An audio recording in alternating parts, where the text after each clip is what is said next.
Ladies and gentlemen, boys and girls, welcome to another episode of Rim Shots with Sean on the Rock Rage Radio Network, brought to you by Barstools and Bandtalk. This has been, I don't know, man. I should write a book. I should maybe do a movie because it's taken us a while to get here, but here we are. Two new friends that I'm happy to talk to about an amazing project. Jamie, Holka, and the legend, Bobby Rondinelli. How you doing, gentlemen? Good. How are you, man? Good.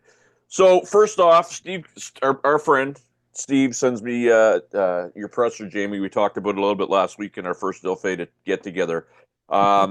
You've got this band, but you're also a gentleman who does over 200 shows a year just out of the state of New York. And in this day and age, almost unheard of. Yet you kind of went into a little bit of detail that you're just doing a bunch of things to keep your thing going. Maybe touch on that just a little bit. Oh yeah. I mean, because of the different approaches, like I do like a finger style solo thing. I have some acoustic duo stuff. I got a couple different. I got a 4-piece band. I've got a 5-piece band. So between all of that stuff and the fact that I've been around this area for 30 years, I just stay working, and I turn down almost nothing if I can physically be there. I do, summer's coming. I do double headers, 2 in a day. Once in a great while, I'll do 3 gigs in a day. It's brutal, but it's, I mean, it's the only way to really make a real living, is to just have irons in the fire and hustle. So safe to say, music is making a living in music in the great state of New York is still a thing. So that's a good thing to hear. Yeah, there's a fair amount of guys that do it. Luckily, like some of them play old folks' homes. Thank God I don't have to do that. I they wrote me into doing that one time with my chord melody stuff, and I just remember I was playing the old folks' home. Two stories. One was I'm playing in the middle of a tune. I could actually hear snoring. One guy in the wheelchair was out cold, and the other time they hired us, we did this jazz set way back, and it was Valentine's Day, and so we're playing, and right in the middle of the set, like almost exactly 3/4 of the people get up and leave at the same time, and the nurse come up and she goes, "Don't worry, it's not you guys. Matlock starts in 5 minutes."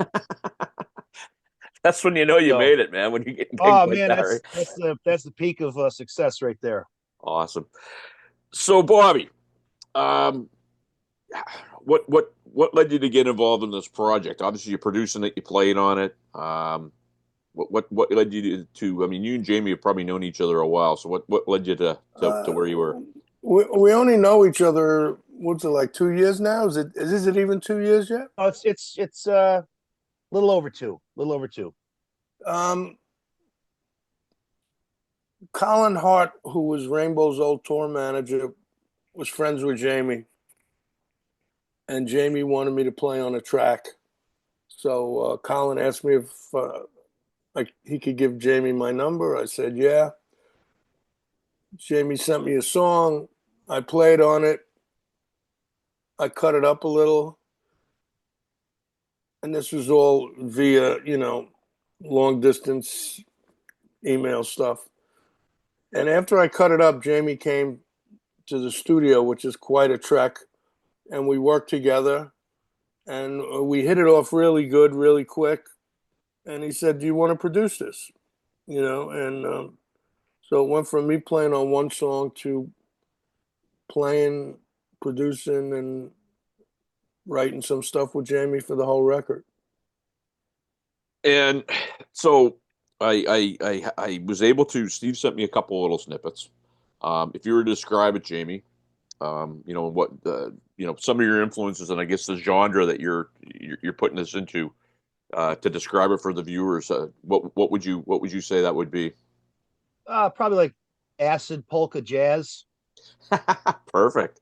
No, it's kind of a lot of my influences. I mean, because I love the jazz stuff, like the real jazz players. But again, it ain't a jazz album. No, by no means is it a jazz album. But there's influences of that, and um, you know, really to me, what happened was because we had so many different players play on the record, different bass players, and Don Airy, everybody did their thing. And I just think that shaped the sound as much as anything. Bobby's drumming, Kenny Aronson's bass playing, or Jimmy Haslett, Billy Sheehan. I mean, like, all we did was send them uh a guitar and a drum track and says, have at it. And so, you know, Well, that's not quite true. We sent no, them finished songs, right, and they right, made right, it. They added their shit and made it even better. But right. they didn't have any input. They No, they just didn't have had any their input. musical input, which is Right, but they just enough. played their thing. And I think by not, no, we never said, "Hey, play like this," or you Yeah. know. So I think that was like, again, like the one single that's out there, just like that. I mean, obviously it was kind of a funky groove thing, but then, like I says, Kenny put that Motown bass on that thing. The way he played that thing like an old Motown tune. I mean, man, that shapes it stylistically in an interesting way. Well, and so Bobby, back to you for so. I mean, I don't want to use the term "been around the block." I mean, you've been in the business a long time. You played with a lot of interesting characters, a lot of different, we'll call it, the highs, the lows, the everybody in the business. And so for you to go, okay, I want to take part in this. I mean, to me, signals there was something about it that you went, I've got to be a part of it. Do you remember exactly what that was? Um. Yeah. Jamie's. I've always gravitated towards great guitar players. And Jamie's got something that I think is unique. It's jazzy, it's rocky, it's almost flamenco-y sometimes. And you just want to be associated with really good stuff, and also I could play in a way where, like, on a lot of records you get dumbed down, Yeah, you know. yeah, Oh yeah, could you play it simple? No, if you want it simple, why, you know what I mean? You could call anybody for that, yeah. but you get that a lot. No ghost strokes on the snare drum, shit like that some of that shit makes me crazy. Where Jamie would be like, "Yeah, go nuts, man, yeah." And we hit it off, and I thought the music deserved good, really good playing and good people on it, and I think we wound up doing a good thing. I mean, even if this thing ships plywood, we made a really good record, I think, and that's all you could do. Well, and I mean, so on that note, I was going to ask you, Jamie, what are your aspirations for it? I mean, I look at it and I go, wow, what a an all-star lineup. It's got to be, some boxes probably were checked on your behalf. But I'd love to record with this guy and this guy and this guy and this guy. You got that out of the way. Sure. What would be your, hey, this is what it looks like to me. Is it that you get it done and you're getting it out? Do you have some measure of success that you want to see from it? What is it? Well, we're definitely, looking to top Taylor Swift in the charts. Yeah. Of course. No, really for me, to be able to hang with these players, and especially, like I says, with Bobby. I mean, that's how it started, right? Like he was my favorite '80s rock drummer, and because he kind of came from that John Bonham, Mitch Mitchell, world, which was what I grew up listening to. And also at the time when I was kind of looking at Bobby's more current videos, I was on a Buddy Rich kick. I was watching all these Buddy Rich drums, and I just always gravitated towards that style of drumming. But to me, to see if what I did, could hang with them, for one thing, and all these different players, and everybody seemed to like it that played on the record. Um, but now, I mean, man, if we could, do some live work and sell some records and be able to get enough traction to make another album, that's the goal, and that to me would be the ultimate, not necessarily, you know what I mean, just being able to work as much as I work. I'd love to have, a quarter of my year spent doing something like this is the project that would really be exciting to go do instead of going and playing at the corner bar, playing, acoustic tunes. You know what I mean? So if we could get on the road a bit, that would be just, for me, where I'd want to take it. Well, and reasonable aspirations. Everybody knows the music business now is just such a quagmire. I mean, like something that's hot today is boring tomorrow, and back in the day, I guess there was some measures of success. And Bobby, you would have probably seen with Rainbow and different things that worked and what have you. But it's just never been so strange about how what catches on and what goes viral. And in the podcast world, you'll do an interview, you think it was amazing, you get a few thousand views, and then somebody finds a potato chip that looks like Richard Nixon and it goes viral, 10 12 million views, right? You just don't know. So Bobby, for a guy that I guess has come, I don't want to say full swath, you got lots of road to go, but what's the business look like to you now, like compared to what it was when you first get started? Well, it's definitely harder now, 100%, and I do a lot of my work in Europe. Yeah. Because Europe has, I play with Axel Rudy Pell, who's a German guitar player, and Europe actually has people that love rock music, and they'll come out and they go to the shows and buy tickets, and I think it's much harder to do that in the U.S. You're either huge here, or there's no mid 2,000 seaters. You know what I mean? It's all, you're either playing the Enorma Dome or you're sitting home. Absolutely. Well, and I mean, and one of the things that Jamie said, I mean, so you're a guy. I told you last week when we talked. I mean, I'm a drummer. I feel like I should get your address so I could send you a royalty check for chops that I've probably stolen over the years. But you're always the guy. You're always there. And then there was a video that I saw. I want to say it was 2 or 3 years ago. You're at a music store and you were doing a solo on this small, dumbed down kit. There was probably a double kick drum pedal there, and you were doing some stuff. And I'm like, I've seen video. I never knew that guy had those chops. Do you get that a lot, or is it just people that know you and call you for the gig? I think people that know me, but if I was allowed to play the way I wanted on most records, they'd know me better. Well, but what does that say to you as a pro? Because a lot of times you hear people that don't get to play on the records because they don't take direction, or so you obviously identify that you're going to be the guy. You have to do the job, right? If I go in and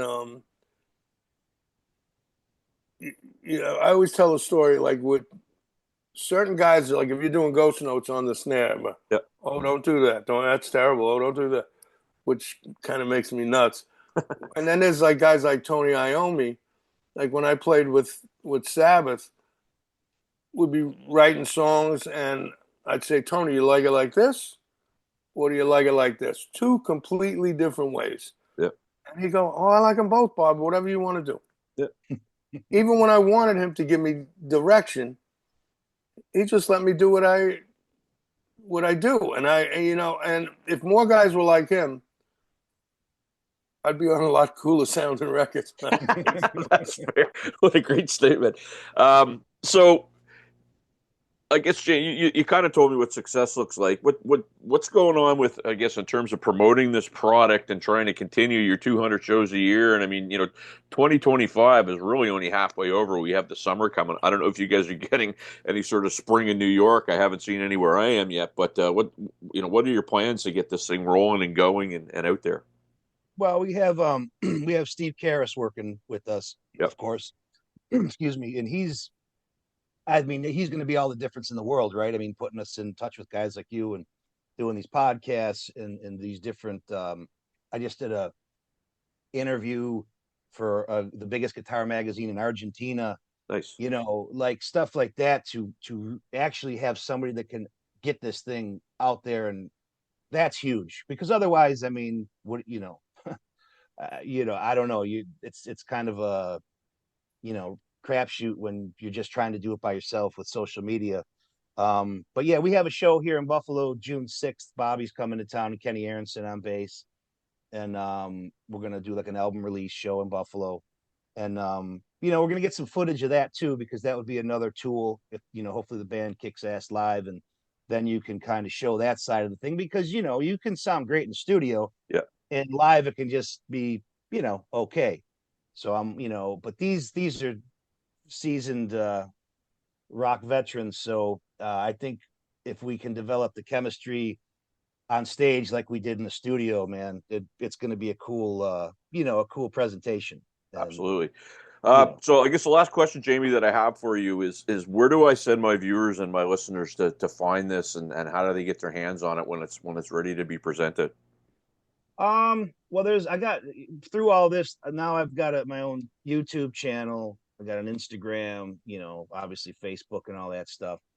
You could go right now and pre-order the album, the vinyl. We're putting out vinyl, of course it's going to be on all the streaming things. The first single is streaming right now on every platform. It's called Just Like That.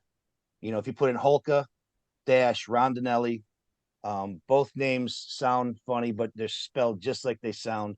We this Friday, which this probably won't air before then, but this Friday we have the second single coming out, which will have a video, and that single becomes available on all the streaming stuff. So, I mean, it's going to be pretty easy to find us. You know what I And mean? it's Signo Records, right? Yeah, Segno Records, SEGNO, Segno Records is the label, and yeah, like I said, there's all the social media things with Instagram and YouTube channel and all that is all in place now. So I'll make sure this is out before Friday because we have the power, and oh, cool, cool. anything we can do to help to give the push, I'm all for it. So, look, gents, I know Bobby, you probably got to go teach or do some studio stuff. I'm gonna say goodbye. I have one question, but I don't want to record it because I was asking Jamie beforehand, and I want to respect the Mr. Rondinelli. So, gentlemen, thank you so much for doing this, and best of luck. I want to stay in touch to see how it goes because it's a great project. Cool. Thanks, Sean. Thanks a lot. Peace. Back after this.